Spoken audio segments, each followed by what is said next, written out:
जब भारत का संविधान बन रहा होगा तब संविधान बनाने वालों ने शायद ही ऐसा सोचा होगा कि भविष्य में जिस मूल्यों के साथ वो संविधान का निर्माण कर रहे हैं वो कुछ दशकों बाद ही धूमिल हो जाएंगे। सत्ता और लोभ का ऐसा तांडव होगा कि आदर्श व्यक्ति बनना सिर्फ सामाजिक अध्ययन की किताबों तक सीमित रह जाएगा। हाल ही में दिल्ली के मुख्यमंत्री गिरफ्तार हुए, उन पर शराब घोटाले के गंभीर आरोप लगे, परंतु हैरानी तब हुई जब उन्होंने इस्तीफा नहीं दिया।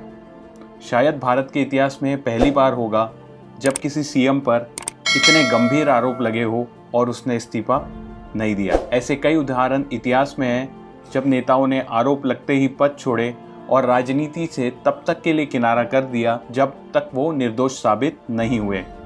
नैतिकता को आधार बनाते हुए इस्तीफे कई हुए, जिनमें उदाहरण के लिए पूर्व प्रधानमंत्री लाल बहादुर शास्त्री ने 2 बार इस्तीफे दिए थे और दोनों बार आधार था ट्रेन एक्सीडेंट होना। वे उस समय रेलवे मंत्री थे। ऐसा ही 2017 में सुरेश प्रभु ने किया और उससे पहले ऐसा ही नीतीश कुमार कर चुके थे। ऐसे कई उदाहरण इतिहास में दर्ज है, चाहे वो लाल कृष्ण आडवाणी हो, कमलनाथ हो या कोई अन्य नेता।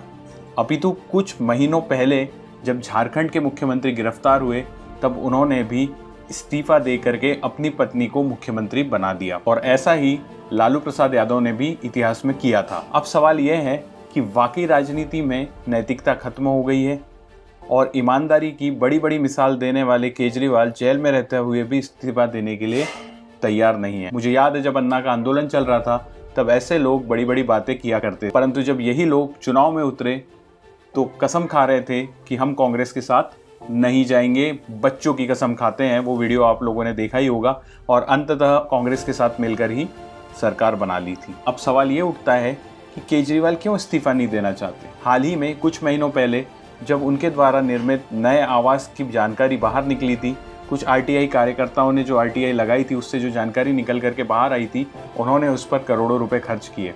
तो क्या केजरीवाल वो आवास छोड़ना नहीं चाहते? क्या केजरीवाल को पता है कि उन्हें लंबे समय तक जेल में रहना है, इसीलिए वो पद छोड़ना नहीं चाहते? ये बहुत ही आश्चर्यजनक बात है कि जेल में रहते हुए कोई सरकार कैसे चलाई जा सकती है। खैर, जिस समय संविधान बन रहा था उस समय संविधान निर्माण करने वालों ने बहुत सारी चीज़ें नैतिकता के आधार पर छोड़ दी थी, इसलिए संविधान में एक पूरा का पूरा भाग जुड़ा था जिसको हम फंडामेंटल ड्यूटीज़ के नाम से जानते हैं। मतलब वो ड्यूटीज़ हम लोगों को बताई थी। परंतु अब जब संविधान में लूप होल ढूंढ करके राजनीतिक दल से लेकर के अधिकारी तक सभी लोग इसका गलत इस्तेमाल कर रहे हैं, तब आपको क्या लगता है कि संविधान वास्तव में अपनी आत्मा जो संविधान बनाते समय थी उसको लेकर के सार्थक है, या लूप होल ढूंढ करके लोगों ने इसको तोड़ मरोड़ के अपने हिसाब से, अपनी सुविधा के हिसाब से मोड़ना शुरू कर दिया है? कमेंट में ज़रूर बताइएगा। आशा करता हूँ आपको ये छोटा सा एनालिसिस अच्छा लगा होगा। आगे चल के और भी वीडियो लेकर के आऊँगा।